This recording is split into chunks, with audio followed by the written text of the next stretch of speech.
उत्तर प्रदेश की धरती से देशवासियों के लिए घोषणा करना चाहता हूं कि आज डॉक्टरों की जो सरकारी अस्पतालों में है, उनकी रिटायरमेंट की उम्र कहीं 60 साल है, कहीं 62 साल है। इसी सप्ताह हमारी सरकार की कैबिनेट निर्णय करेगी और उसके बाद अब डॉक्टरों की रिटायर होने की एज 60-62 के बजाय राज्य हो या भारत सरकार हो, सबके लिए 65 उम्र कर दी जाएगी, 65 कर दी जाएगी, ताकि हमारे डॉक्टरों की सेवा अधिक समय तक शिक्षा के लिए सरकारी अस्पतालों के मिलते रहे।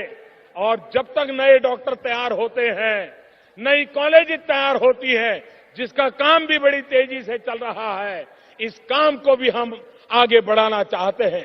नमस्कार, मैं रविश कुमार। लगता है किसी को रिटायरमेंट अच्छा नहीं लगता, तभी जब भी ऐसा ऐलान होता है कि रिटायरमेंट की उम्र बढ़ा दी गई है, जिसकी नहीं भी बढ़ती है वो भी खुश हो जाता है।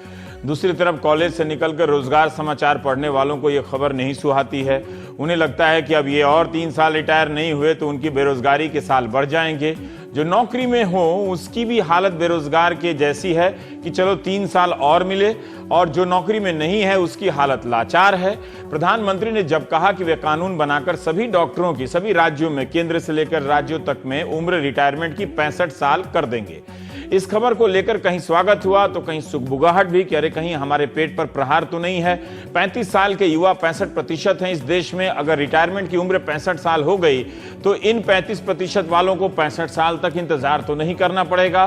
तो हमने सोचा कि इसी बहाने चेक किया जाए कि डॉक्टर रिटायर कितने साल में होते हैं, कहां कहां। वैसे तो 80-80 साल की उम्र में डॉक्टर प्राइवेट प्रैक्टिस कर भी रहे हैं और इसमें कोई दिक्कत भी नहीं है, मगर सरकार ने अब तक क्या सोचकर 60, 62, कहीं 64, कहीं 65 रखा है रिटायरमेंट की उम्र को।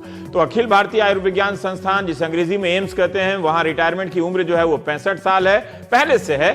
सफदरजंग मेडिकल कॉलेज में अलग अलग श्रेणी, यानी कि जो टीचिंग में है वहां 65 साल है, और दूसरे जो मेडिकल अफसर हैं उनका 60 है, किसी का नॉन टीचिंग में 62 है। बिहार में सरकारी अस्पतालों में 65 साल है। गूगल के शिलालेख से इसमें उल्लेख मिलता है कि 70 साल करने का भी प्रयास हुआ था। यूपी के सभी मेडिकल कॉलेज में डॉक्टर 65 साल में रिटायर होते हैं। सरकारी अस्पतालों के स्पेशलिस्ट डॉक्टर 62 साल में रिटायर होते हैं और गैर स्पेशलिस्ट 60 साल में रिटायर कर दिए जाते हैं। कर्नाटक में डॉक्टरों के रिटायरमेंट की उम्र 60 साल है। ओडिशा के 3 सरकारी अस्पतालों में 65, बाकी के अस्पतालों में 62 और महाराष्ट्र में 64। प्रधानमंत्री ने ठीक ही कहा कि मेडिकल कॉलेज में रिटायरमेंट की उम्र जो है वो काफी अलग अलग है। अस्पतालों में अलग है, कहीं 65 है, 62 है, 60 है, 64 है। आपने देखा कई जगहों पर उम्र बढ़ाने की मांग भी होती रही है। 20 जनवरी 2015 के हिंदू अखबार में एक रिपोर्ट है कि मनोहर लाल खट्टर ने हरियाणा राज्य के सरकारी कर्मचारियों के रिटायर होने की उम्र 60 से घटाकर 58 कर दी। पंजाब और हाईकोर्ट ने इस फैसले को सही भी माना। मुख्यमंत्री मनोहर लाल खट्टर की राय थी कि इस फैसले से युवाओं के लिए रोजगार के अधिकतम अवसर पैदा होंगे।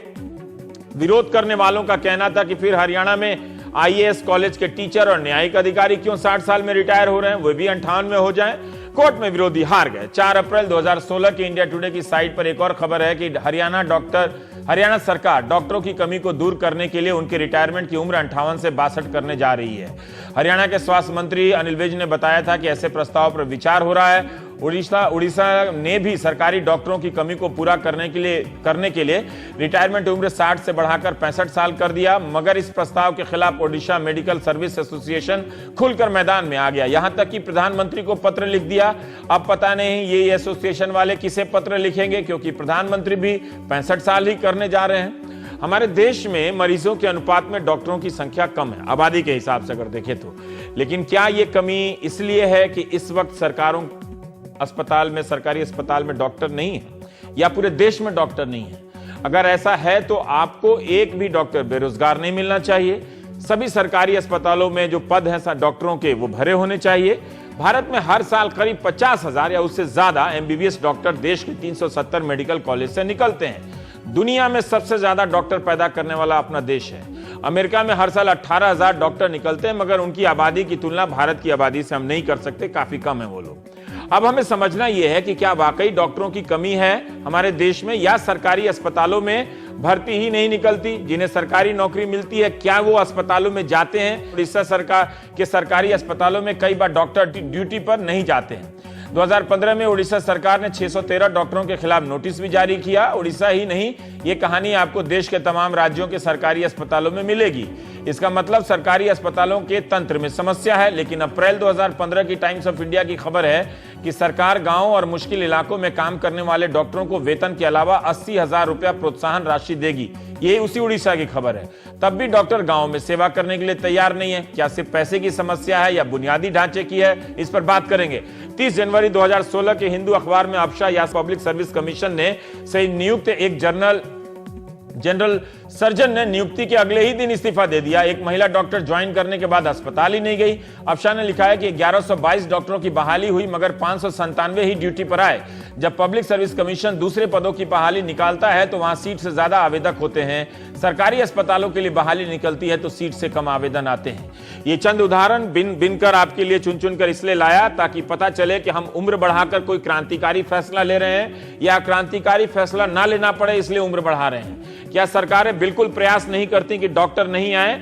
ऐसा तो लगता नहीं है और ऐसा लगता भी है। यूपी के अखिलेश सरकार ने कहा कि अगर डॉक्टर गांव में जाएंगे तो पोस्ट ग्रेजुएशन में एडमिशन के लिए 30 नंबर अलग से मिलेगा। डॉक्टरों से बात कर पता चला कि सरकारी अस्पतालों में काम करना झमेला है। माहौल से लेकर मौके तक की तंगी है। वे 65 साल करने के फैसले से बहुत उत्साहित नहीं है। अब हम यह जानना चाहते हैं कि क्या वाकई हमारे देश में कम डॉक्टर पैदा हो रहे हैं?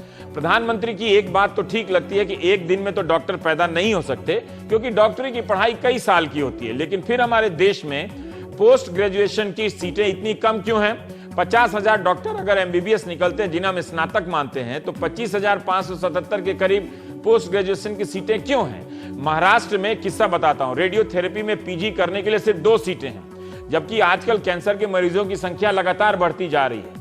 विगत वर्ष टाइम्स ऑफ इंडिया ने लिखा है कि पूरे महाराष्ट्र में रेडियोथेरेपी के एक ही प्रोफेसर हैं जिन्हें 60 साल की उम्र में 2007 में रिटायर हो जाना चाहिए था। मगर doctor Kamble Nagpur medical college में मई 2015 तक पढ़ाते रहे। मई 2015 में उनकी उम्र 65 हो गई। महाराष्ट्र में रिटायरमेंट की उम्र है 64 साल। इस दौरान जब रेडियोथेरेपी का प्रोफेसर नहीं मिला और प्रोफेसर ना होने से रेडियोथेरेपी की दोनों सीटें चली जाती, लिहाजा सरकार ने यह प्रस्ताव किया, अब यह ध्यान से सुनिएगा, जो टीचर कॉन्ट्रैक्ट पर रखे गए हैं डॉक्टर, उनकी उम्र 65 से 70 कर दी जाएगी। डॉक्टर अव्वल तो कॉन्ट्रैक्ट का सिस्टम क्यों है? यह कहानी बताती है कि उम्र बढ़ाकर हम समस्या पर पर्दा डाल रहे हैं। पोस्ट ग्रेजुएट की सीट बढ़ाई जा सकती है। जब तक पोस्ट ग्रेजुएट सीट नहीं होगी पढ़ाने वाले टीचर कहां पैदा होंगे? जब टीचर ही नहीं होंगे तो डॉक्टर कहां से पैदा होंगे? ये चक्र समझ गए आप? क्योंकि टीचर होगा, पोस्ट ग्रेजुएट छात्र होंगे, तभी तो सीट भी बढ़ेगी। यह एक चक्र है। सरकारें चाहें तो इस कमी को 1-2 साल में दूर कर सकती हैं। रिटायरमेंट उम्र की जगह पोस्ट ग्रेजुएशन की सीटें बढ़ा सकती हैं। तो लगता है कि इरादा भी साफ है। जब नामांकन में आप याद कीजिए पहले ओबीसी आरक्षण दिया गया था तब कुछ ही महीनों के भीतर सीटें भी बढ़ गई और क्लासरूम भी बन गए तमाम कॉलेजों में। सरकारी मेडिकल कॉलेज में हालत यह है कि जवानी गुजर जाती है, डॉक्टर फैकल्टी नहीं बन पाता यानी प्रोफेसर नहीं बन पाता। लिहाजा वो हताश होकर प्राइवेट अस्पतालों में चला जाता है जहां पैसा, पद और कथित रूप से आजादी मिलती है। प्राइवेट अस्पतालों में आजादी की उनकी दलील कुछ नकली भी है और कुछ असली भी। डॉक्टरों का होना बहुत जरूरी है, लेकिन क्या इस व्यवस्था में सुधार के लिए ठोस सर्जरी हो रही है? डॉक्टर की कमी नहीं लगती। कहीं गांवों में नहीं जाने का बहाना तो नहीं है? क्या सरकारों ने गांवों में अस्पतालों में डॉक्टरों के काम करने की सुविधा बेहतर की है? क्या आप जाकर देखें कभी कि गांव का अस्पताल कैसा है? वहां अगर आप एमबीबीएस पास करके 10 साल की पढ़ाई करके जाएंगे तो वहां क्या हालात हैं? क्या सरकारी मेडिकल कॉलेज में रिसर्च का फंड बढ़ा है? क्या आप ये बात जानते हैं? क्या सरकारों ने यह बताया कि हम उम्र के साथ साथ खूब रिसर्च करने के फंड बढ़ा रहे हैं? केंद्र या राज्य, आप गूगल चेक कीजिए। क्या टीचिंग का माहौल बेहतर हुआ है? कहीं ऐसा तो नहीं कि इन कमियों के कारण की जगह कमी का बहाना बनाकर 65 साल सिर्फ वाहवाही लूटने के लिए की जा रही है। प्राइवेट संस्थानों में रिटायरमेंट की उम्र 70 साल क्यों है? शायद क्या इसलिए कि 65 साल पर डॉक्टर सरकारी अस्पतालों से निकले तो वहां चले जाएं। हम प्राइम टाइम में बात करेंगे। स्टूडियो में है पंकज सोलंकी, आप प्रेसिडेंट है federation of resident doctors association FORDA, और दिल्ली की यह संस्था है मगर देश भर के रेजिडेंट डॉक्टर आप लोगों से जुड़े हुए हैं। और डॉक्टर के अग्रवाल हैं, आप लोकप्रिय और प्रसिद्ध डॉक्टर हैं, सेक्रेटरी जनरल हैं इंडियन मेडिकल एसोसिएशन के। सोलंकी जी, आप बताइए कि क्या एतराज है, तो फिर डॉक्टर साहब से पूछेंगे। देखिए रविश जी, सबसे पहली बात तो यह है कि कमी है और कमी जो है, जो आंकड़े दिखाए जाते हैं वो बहुत अलग है। हमारा देश ये कहता है, सरकार ये कहती है, सारे आंकड़े कहते हैं कि 1700 मरीजों के ऊपर एक डॉक्टर है। वो फैब्रिकेटेड आंकड़े मानता हूं मैं, क्योंकि 1700 जब आप बोलते हैं तो आपने प्राइवेट को भी इंक्लूड कर लिया। अगर आप गवर्नमेंट की बात करेंगे तो आप शायद परेशान हो जाएं। 11,000 मरीजों के ऊपर एक डॉक्टर है, इसका मतलब 11 गुना डॉक्टरों की कमी है। डॉक्टर पैदा नहीं हो रहे हैं या सरकारी अस्पताल में उस पे भी आ रहा हूं। देश में 47 से 48,000 हर साल डॉक्टर बनते हैं। हर साल देश से बाहर कितने निकल रहे हैं? 86,000 डॉक्टर बाहर निकल रहे हैं। 86,000 पुराना जितने हैं सब छोड़ के जा रहे हैं। अब यहां पे आता है सवाल कि क्यों हो रहा है सब। अभी इसमें मैं दो चीजें मानता हूं, पॉलिटिकल विल, ब्यूरोक्रेसी विल, दोनों की बहुत जबरदस्त कमी है। अभी इन्होंने अभी 60 से 62 से 65 कर दिया है प्रधानमंत्री जी ने। उससे होगा क्या, जो चरमरारी व्यवस्था है उसको थोड़ी देर रोकने की कोशिश की गई है बस, इससे ज्यादा महज कुछ नहीं है वो। हाँ, हमारे सीनियर है, हमारे गुरु लोग हैं, पिता तुल्य हैं, मेंटोर हैं, रिसर्चर हैं, हमने उनसे हाथ पकड़ के चलना सीखा है। हाँ, संभल के ही बोलिएगा, कोई सीआर वार खराब ना कर दे। हाँ, दिक्कत। हाँ नहीं, वो समझता हूँ अस्पतालों की हालत। अभी जैसे 2009 से 13 में हाँ, यूपीएससी ने 1040 पोस्ट की रिकमेंडेशन दी। हाँ, कि सेंट्रल हेल्थ सर्विस के लिए 1040 पोस्ट आए, 243 को ज्वाइनिंग कराई गई।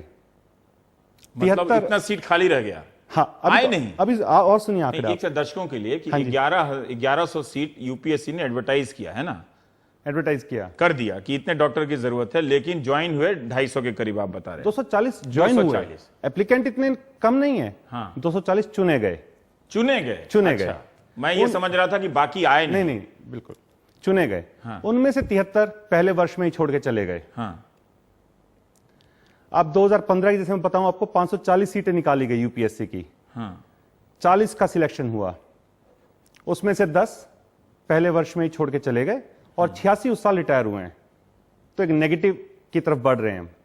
ये 540 में सीट पोस्ट निकलती है और 40 आते हैं, इसका मतलब क्या योग्य डॉक्टर नहीं है? आते हैं कैंडिडेट देते हैं, सिलेक्टेड कैंडिडेट 40 हैं। बाकी क्यों नहीं सेलेक्ट हुए उस सीट पे? अब मैं क्या वो योग्य नहीं थे? नहीं, यही मैं बता रहा हूं आपको।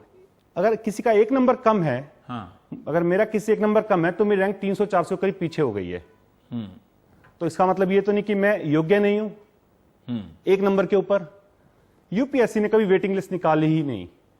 रीजन ये दिया गया कि हम क्वालिटी से कॉम्प्रोमाइज नहीं करना चाहते हैं। तो ये एक व्यवस्था है जिसे 1 साल और 1 महीने में ठीक की जा सकती है, ये कमी की जा सकती है, ये रिफॉर्म किया जा सकता है इजीली। ठीक है। डॉक्टर के अग्रवाल, मैं आपसे जानना चाहता हूं कि 65 साल का फैसला करने का फैसला हर वर्ग में, मतलब कितनी अंतर है? मैंने कहीं 60 से 58 से लेकर 65 साल तक अलग अलग राज्यों में रिटायरमेंट का, मेडिकल कॉलेज और सरकारी अस्पतालों में रिटायरमेंट की उम्र है। अगर कोई ये सोच रहा है तो क्या ये बहुत क्रांतिकारी कदम है, या क्रांतिकारी कदम ना उठाना पड़े तो इससे आप एक लिप सर्विस कर रहे हैं कि हमने 65 साल का कर दिया? देखिए, यूनिफॉर्म करना तो बनता है, एक ही एज होनी चाहिए, ऐसा नहीं होना चाहिए कहीं 60, कहीं 62 तो कहीं 65। मेडिकल काउंसिल ऑफ इंडिया ने तो ऑलरेडी 70 कर दिया है ताकि टीचर्स की कमी ना हो, क्योंकि टीचर्स अगर होंगे तभी आपके मेडिकल स्टूडेंट ज्यादा होंगे, तभी मेडिकल कॉलेजेस ज्यादा बनेंगे। लेकिन एक दूसरी चीज भी है, अगर आप 65 कर रहे हो वो तो ठीक है, लेकिन साइमल्टेनियसली आप पे कमीशन में इन लोगों की सैलरी कम कर रहे हो, तो इससे क्या होगा, तो जो जूनियर डॉक्टर है वो डिसहार्टेंड हो जाएगा।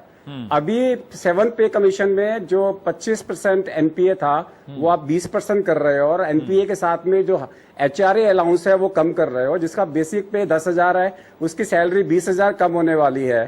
तो अगर उन्होंने 65 साल करी है तो मोदी जी ने एक काम और करना चाहिए, ताकि नीचे वाले लोग जो रेजिडेंट्स लोग हैं, जो सर्विस डॉक्टर्स लोग हैं, उनका एनपीए कम ना करें। अगर एनपीए कम करोगे और सैलरी बढ़ाओगे तो ये देश के लिए दोनों मिला के, एक तरफ से तो आप थपथपा रहे हो और दूसरी तरफ से चाटा मार रहे हो, ऐसा नहीं होना चाहिए। इंडियन मेडिकल एसोसिएशन का ये मानना है कि ठीक है, आपने 65 साल करी, वेलकम स्टेप है, नंबर बढ़ेंगे, एटलीस्ट 3 साल के लिए आपको सीनियर्स मिलेंगे।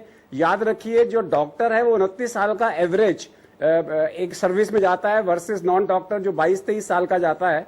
और डॉक्टरी प्रोफेशन में जितने आदमी के बाल सफेद होते हैं उतना वो अच्छा माना जाता है। It is not like cricket कि आप यंगस्टर को ज्यादा वो मिलता है। और तीसरी चीज ये है कि जो डॉक्टर्स हैं वो जितना मतलब जितनी उम्र ज्यादा होगी उतना एक्सपीरियंस ज्यादा होगा, तो आपको एकदम से डॉक्टर ज्यादा मिल जाएंगे। लेकिन साइमल्टेनियसली अगर आप इनकी एनपीए कम कर देते हो तो ये तो इसका सॉल्यूशन नहीं निकलने वाला। सॉल्यूशन निकलने के लिए आपको यस सामान्य दर्शकों के लिए मैं जानना चाहता हूं, खुद के लिए भी, मैं ये एनपीए तुरंत में नहीं समझ सका क्योंकि ये टेलीविजन है।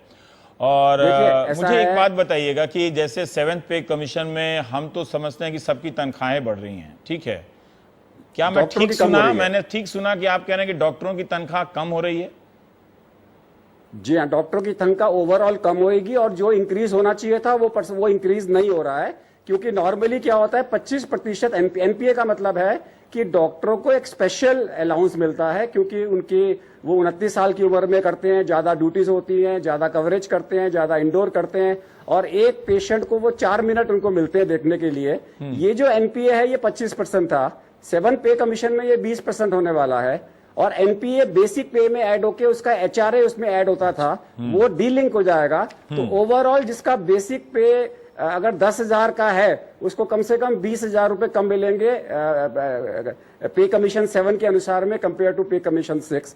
तो ये एक नया एजुटेशन पूरे इंडिया में स्टार्ट हो गया है, और आपको दिखेगा कि ये education will take much more precedence over the 65, क्योंकि इस वक्त में जो कंसर्न है, अगर हम चाहते हैं डॉक्टरों की कमी पूरी हो तो हमें जो डॉक्टर रूरल एरिया में जा रहे हैं उनको पे कमीशन में हमें हाइक देनी है, उनकी सैलरी शहर से ज्यादा होनी चाहिए, उनको जो है इनकम टैक्स फ्री सैलरी होनी चाहिए ताकि वो वहां पे अट्रैक्ट हो सके। पर दूसरी चीज जो है, मैं एक बात जानना चाहता हूं कि अगर आप ये शर्त रखेंगे तो कल को कोई आईएएस अफसर और आईपीएस अफसर भी कहेगा, इंजीनियर भी कहेगा, वो भी देश की सेवा कर रहा है, वो इंजीनियर भी कहेगा कि हम गांव में क्यों जाएंगे, हम भी शहर में रहेंगे, अगर हम गांव में जाएंगे।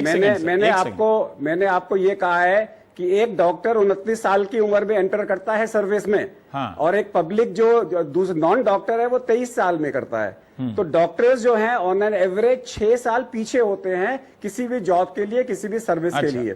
You can't compare doctors with other profession, you can not.